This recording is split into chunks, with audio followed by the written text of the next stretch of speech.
యేసుక్రీస్తు విడువక ప్రేమిస్తాడు. నిజమైన స్నేహితుడు యేసుక్రీస్తు విడువక ప్రేమిస్తాడు. నిజంగా ప్రేమిస్తాడా లేదా? నిజంగా. దేవునికి స్తోత్రం కలుగును. ఎంతమంది యోహాను సువార్త చదివేశారు? స్నేహితుడు యేసుక్రీస్తు ప్రభువా. ప్రేమైన బిడ్డలారా, నిజమంటారా కాదంటారా? నిజమైన స్నేహితుడు యేసుక్రీస్తు ప్రభువా. సామెతల గ్రంథం 17వ అధ్యాయం 17వ వచనం ఒకసారి చదువుతామా? సామెతల గ్రంథం 17వ అధ్యాయం 17వ వచనం. నిజమైన స్నేహితుడు విడువక ప్రేమిస్తాడు. నిజమైన స్నేహితుడు ఎలా ప్రేమిస్తాడంట? విడువకుండా ప్రేమించే దేవుడు అంట మన దేవుడు. ప్రేమించే కాబట్టి ఈ భక్తుడైన సొలొమోను అనుభవపూర్వకంగా చెప్పే మాటలు మనకి కనబడుతున్నాయి. సామెతలుగా మనం చూస్తూ ఉన్నాం. అయితే బైబిల్ గ్రంథంలో మంచి ఫ్రెండ్స్ ఉన్నారు. ఎవరు? దావీదు, యోనాతాను. ప్రేమించే బిడ్డలారా, దావీదు యోనాతాను చాలా మంచి ఫ్రెండ్స్. యోనాతాను తండ్రి దావీదును సంపదూస్తే ఈయన మాత్రం ఆయనకి సహాయం చేస్తూ వచ్చేవాడు. అవునా కదా? నిజంగా నిజమైన స్నేహితుడు ఏం చేస్తాడంటే అది ఎంత దగ్గర నుంచి వచ్చినా సరే ఆపద నుండి మనకి తప్పించగలిగే వాడు. కాబట్టి తప్పించడానికి చూస్తూ ఉంటాడు. ప్రేమించని బిడ్డలారా, నిన్న వాట్సాప్ లో పంపించారు, దాంట్లో పెట్టారు. ఆ ఫ్రెండ్ ఏమంటున్నాడంటే ఫుట్బాల్ ఆడుతున్నాడు. ఫ్రెండ్ ఫుట్బాల్ ఆడుతున్నాడు. ఎందుకైతే అంటే ఈయన ఆడాల. ఆ ఫ్రెండ్ కంటే ఇద్దరు ఫ్రెండ్స్, అందులో ఒకడు ఫుట్బాల్ ప్లేయర్ బాగా ఆడతాడు. ఆంధ్రదేశ్ ఫ్రెండ్స్ దాంట్లో పంపించాడు. ఎందుకు పంపించాడు అంటే వీడికి ఆడాలని కోరుకుంది కానీ షూ లేదు. వీడి షూ ఇచ్చేసి వాడిని ఫుట్బాల్ ప్లేయర్ కి పంపించాడు. పంపించిన తర్వాత షూ ఇచ్చి పంపించాను. ఎంతో ఆడు గోల్ వేస్తుంటే ఎంతో సంతోషం వచ్చేస్తుంది. అయితే ఏం చేస్తాడంటే మరి అమ్మతో చెప్పొచ్చాడు కదా, ఆడి గొల్లంతా బట్ట అయింది. ఎవరు కాన్లోడికి అవుతుంది, వీడి బతులు వేసినోడికి ఏమవుతుంది? అవును కదా? వీడి పొట్టలో చేతులు వేసేసి ఆడు కూడా రాసేసింది. అలా అమ్మ దగ్గర కంటే చెప్తున్నాడు. స్నేహం అంటే చిన్నపిల్లలు అది ఆ విధంగా పెట్టడం జరిగింది అన్నమాట. కాబట్టి నిజమైన స్నేహితుడు ఏం చేస్తాడంటే విడువగా ప్రేమిస్తాడు. ప్రేమించే ఒకసారి చూద్దాం. ప్రేమించే చూద్దాం. సామెతల గ్రంథం 18వ అధ్యాయం 24వ వచనం. సామెతల గ్రంథం 18వ అధ్యాయం 24వ వచనం.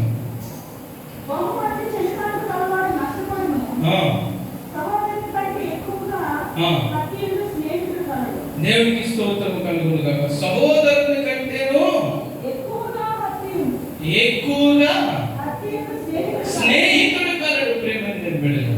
కాబట్టి మన స్నేహితుడిని మనం ఎలా ప్రేమించాలి అంటే చూడండి, మన భక్తిలో నడిపించాలి. నువ్వు యేసుక్రీస్తు ప్రభుత్వాన్ని కలిగి ఉంటే యేసుక్రీస్తుని గురించి మనం పరిచయం చెప్పలేదట. చెప్పకపోతే ఆయన చనిపోయిన తర్వాత వెళ్ళిపోయాడు. తన స్నేహితుడు ప్రభువుని అంగీకరించలేనట్టు వాడు పరలోకం నుంచి ఇడికి ఉత్తరం రాస్తున్నాడు వాట. అక్కడ నుంచి పరదేశం నుంచి అంటే నరకంలో నుంచి ఉత్తరం రాస్తున్నాడు. రే దుర్మార్గుడా, యేసయ్యను నువ్వు వెతుకున్నావు కదా, యేసయ్య అంటే నీకు తెలుసు కదా, ఎప్పుడైనా సరే తాగొద్దురాని చెప్పవా?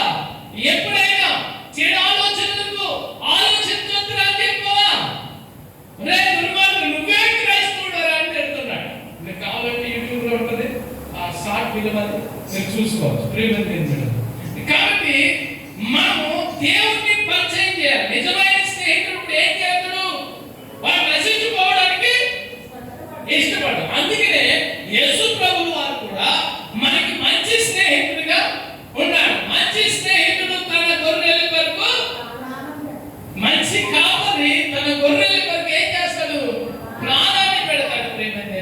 కాబట్టి మనం కూడా మన స్నేహితుల కొరకు ప్రార్థన చేసేవారిగా ఉండాలని ప్రభు పేరట మనం చేస్తూ ఉన్నాం. మనం యోనాతాను దావీదు విషయాల్లో మనం చూస్తే తన తండ్రి సౌలు గారు అనేక సార్లు చంపాలని చూస్తూ ఉంటాడు. ఎవరిని? దావీదు. చూడండి, మొదటి సమూయేలు గ్రంథం 19:2 వచనం. మొదటి సమూయేలు గ్రంథం 19:2 వచనం. సౌలు కుమారుడైన యోనాతాను దావీదు యందు బహు ఇష్టము గలవాడై ఉండి దావీదుతో ఇట్లనెను, నా తండ్రి అయిన సౌలు నిన్ను చంపవలెనన్న ప్రయత్నం మీదనున్నాడు. నేను ఏమనున్నాడంటే, నా తండ్రి అయిన సౌలు నిన్ను చంపడానికి వస్తూ ఉన్నాడు. కాబట్టి నీవు ఉదయమున జాగ్రత్త పడి రహస్యమైన స్థలమందు దాగి ఉండుము. నా తండ్రి రాజు కాబట్టి చంపేస్తాడు. కాబట్టి మనం కూడా మన స్నేహితులకి ఆపదను ముందే గుర్తెరిగి మన విడువగా మంచి స్నేహితుడు మనం మంచి మార్గంలో నడిపించేవారుగా మనం మంచి మార్గంలో నడవాలి. మన స్నేహితులు కూడా మంచి మార్గంలో నడిచేవారుగా ఉండాలని ప్రభు పేరట మనం చేస్తూ ఉన్నాను. చూడండి, 2 సమూయేలు గ్రంథం 1:6 వచనాన్ని కూడా ఒకసారి చదువుదామా. 2 సమూయేలు గ్రంథం 1. నా సహోదరుడా యోనాతానా, నీవు నాకు అతి మనోహరుడు అయ్యుంటివి. నీ నిమిత్తము నేను బహు శోకమునందుచున్నాను. దేవునికి స్తోత్రము కలుగును గాక. ఎందుకంటే తన తండ్రి చనిపోయిన తర్వాత ఇద్దరు కూడా యుద్ధంలో మరణించిన తర్వాత, అయ్యో నాకు ఎంతగానో సహాయం చేసిన యోనాతానా అని చెప్తున్న సందర్భం అది. కాబట్టి దావీదు ఎంతగానో తన స్నేహితుని, ఒక మంచి స్నేహితుని కోల్పోయాను అనే బాధ వ్యక్తపరుస్తూ ఉన్నాడు. చుట్టూ సమూయేలు గ్రంథం 1 సమూయేలు గ్రంథం 18:3 వచనంలో కూడా మనం చూస్తే అట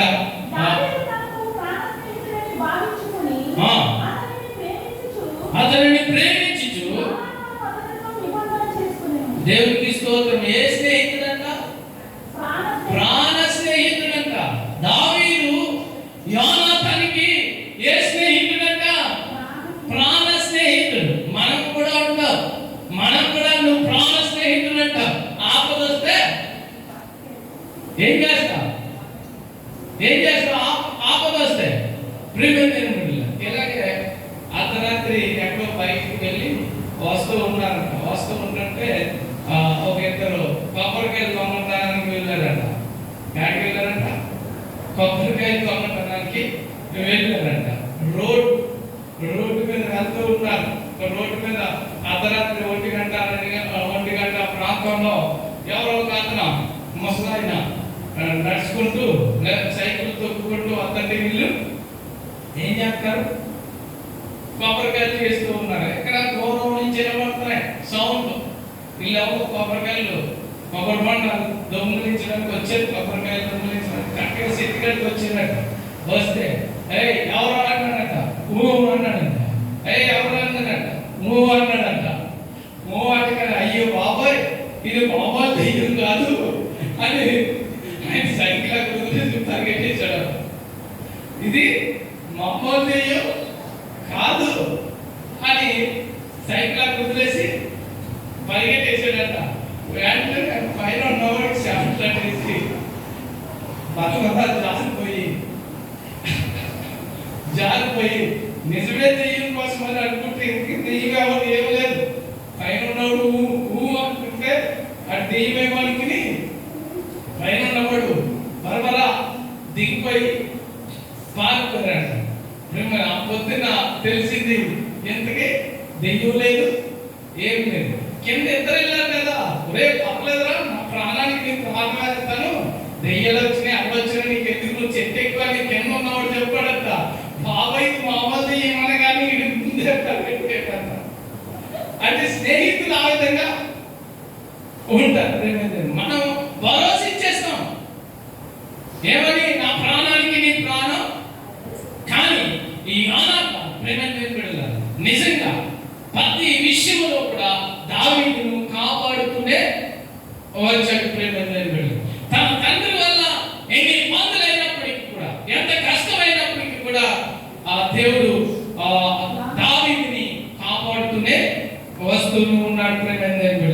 నిజంగా 3 విషయాలు మనం నేర్చుకోవాలి. నిజ స్నేహితుడు విడువక ప్రేమిస్తాడు. నిజ స్నేహితుడు విడువక ప్రేమిస్తాడు. నిజ స్నేహితుడు కష్టములోనూ ఆదుకుంటాడు. నిజ స్నేహితుడు మన కొరకు ప్రాణం పెడతాడు. దేవునికి స్తోత్రం కలుగును గాక. హల్లెలూయా. ప్రేమించండి. నిజ స్నేహితుడు యోహాను సువార్త 15వ అధ్యాయము 13వ వచనంలో మనం చూస్తే తన స్నేహితుల కొరకు ప్రాణము పెట్టేవాడు. యోహాను సువార్త 15:13 తన స్నేహితుల కొరకు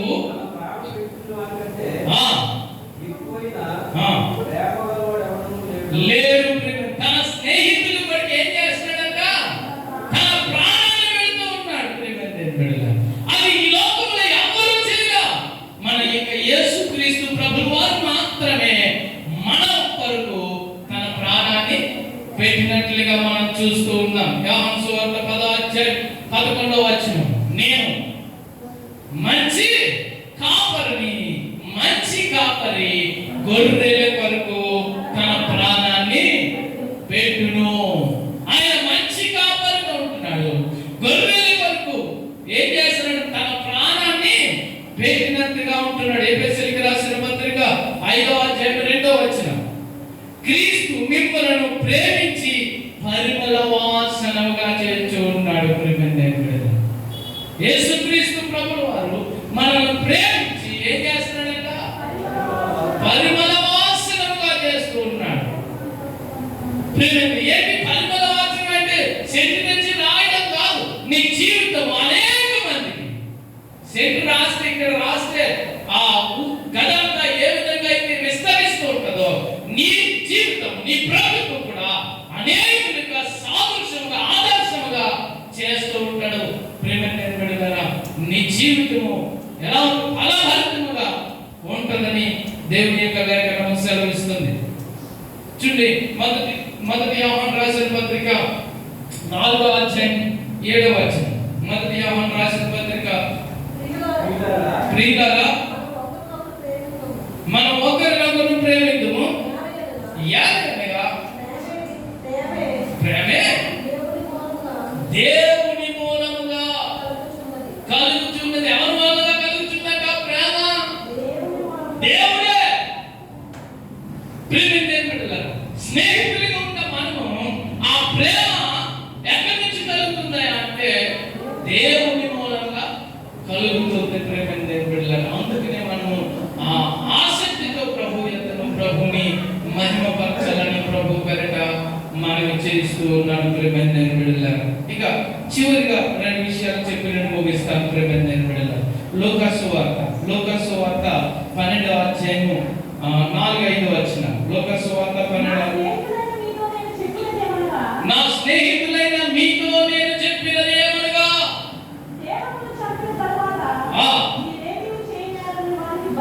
భయపడవద్దు.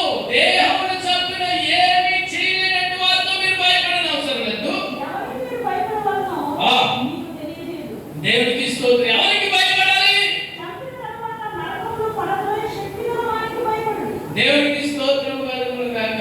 ఎవరికి భయపడాలి అంటే నరకములో ఎవరైతే తోసివేస్తాడో, ఎవరైతే నరకానికి పంపించగలుగుతాడో ప్రియమైనవారా ఆయనకు భయపడాలి. యేసయ్యని వెంబడించే వారుగా ఉండాలి. యేసయ్యని వెంబడిస్తే యేసయ్య అక్కడే ఆ నరక శిక్ష నుండి తప్పించగలిగిన వాడు. యేసయ్య అక్కడే ఆ నరకములో నుండి కాపాడేవాడు. కాబట్టి ఆయన మనకి మంచి స్నేహితుడిగా ఉన్నట్లుగా బైబిల్ గ్రంథం మనకి తెలియపరుస్తుంది. ప్రేమించేవారు కాబట్టి నిజంగా ప్రభుని అటు రీతిగా మహిమపరిచే వారుగా ఉండాలని ప్రభు పేరిట మనం చేస్తున్నాడు. యెషయా గ్రంథం 41:8. యెషయా గ్రంథం 41వ అధ్యాయం 8వ వచనం. యెషయా గ్రంథం 41వ వచనం 8వ వచనం.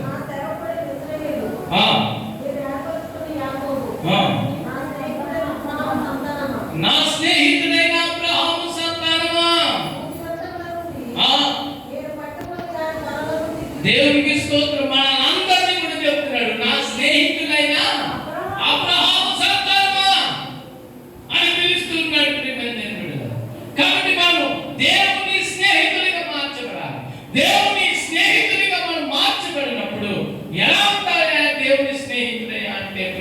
బిడ్డలారా ఎవరికి హాని చేయరు, ఎవరిని పల్లెత్తి మాట అయినా అనలేనట్టు వాడు దేవుని స్నేహితుడిగా మార్చబడతాడు. ప్రేమైన బిడ్డలారా చివరిగా 2వ దినవృత్తాంతాల గ్రంథం 20వ అధ్యాయం 7వ వచనాన్ని చదువుకుని తదుపరి కార్యక్రమంలోకి వెళ్దాం. 2వ దినవృత్తాంతాల గ్రంథం 20వ అధ్యాయం 7వ వచనం. నీ గర్భంలో ఇశ్రాయేలు ఎదుట నుండి నీ దేశపు కాపురస్తులను తోలివేసి నీ స్నేహితుడైన అబ్రహాము యొక్క సంతతిని దీనిని శాశ్వతముగా ఇచ్చిన దేవుడవు నీ మా దేవుడవు నీవే. ఎలా ఇస్తున్నాడంట దేవుడు? మనకి శాశ్వతముగా ఇస్తున్నాడు. దేవుడు కష్టం వస్తే స్నేహాన్ని విడిచిపెట్టేవాడుగా కాదు. స్నేహం దేవుడితో శాశ్వతంగా ఉండాలని కోరుకుంటున్నాడు. దేవుడితో శాశ్వతంగా దేవుని స్నేహాన్ని మనం కొనసాగించేవాడిగా ఉండాలి. అట్టి భక్తి మనలో ఉన్నదా? ఆమె హల్లెలూయా. ఆ విధంగా ప్రభుని మహిమపరిచినప్పుడు, ఆ విధంగా ప్రభు సన్నిధిలో మనం నిలిచినప్పుడు ఖచ్చితంగా పరిశుద్ధాత్మ అభిషేకము మనపైన ఉంచబడుతుందని ప్రభు పేరుట మనం చేస్తూ ఉన్నాను. ప్రార్థన చేసుకున్నాం. దేవుడి కృప మనందరికీ అనుగ్రహించును గాక. ప్రార్థన